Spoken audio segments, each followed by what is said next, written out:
légitime défense, on en a beaucoup parlé à travers de nombreux dossiers médiatiques ces derniers temps. Et pour mémoire, il faut peut-être rappeler ce que c'est que la légitime défense. C'est une autorisation de la loi de faire un acte, souvent un acte de violence qui peut aller jusqu'au meurtre.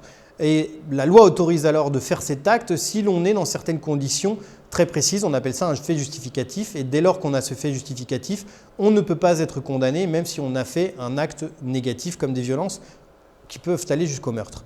Les conditions de la légitime défense, elles sont dans 5 points. La première, c'est que l'attaque que l'on subit doit être un danger réel. Ça doit être un danger physique ou moral réel.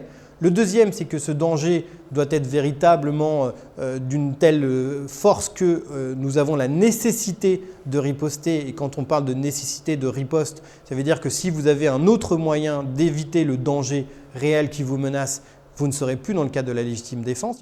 Et puis, il faut que cette riposte soit immédiate, concomitante à l'acte d'agression que l'on subit et qu'elle soit proportionnée à l'acte et au danger que l'on subit.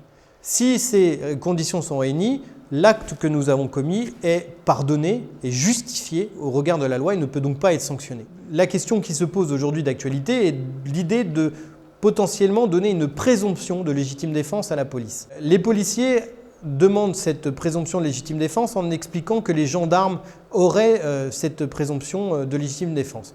En réalité, c'est faux. Les gendarmes n'ont pas de présomption de légitime défense.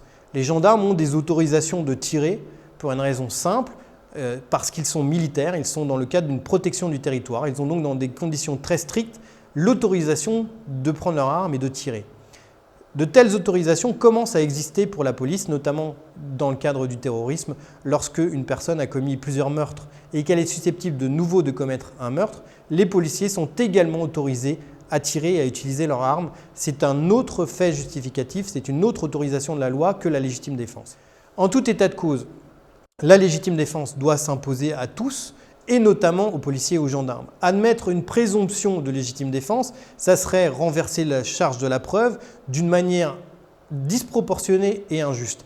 Injuste parce que cela permettrait de soulever l'exception ou la présomption de légitime défense de manière systématique et un peu trop facile.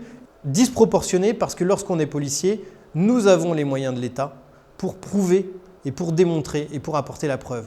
Donc si on est déjà renforcé par une présomption et que l'on fait peser désormais la charge de la preuve sur un justiciable qui lui n'a aucun moyen de renverser cette charge de la preuve, puisqu'il n'a pas les moyens de l'État, eh bien on est dans un renversement de la charge de la preuve qui apparaît disproportionné. Donc à mon sens, il ne faut pas donner de présomption de légitime défense aux policiers, même si beaucoup de candidats vont en ce sens en ce moment. Ça me paraît être juridiquement une très mauvaise idée.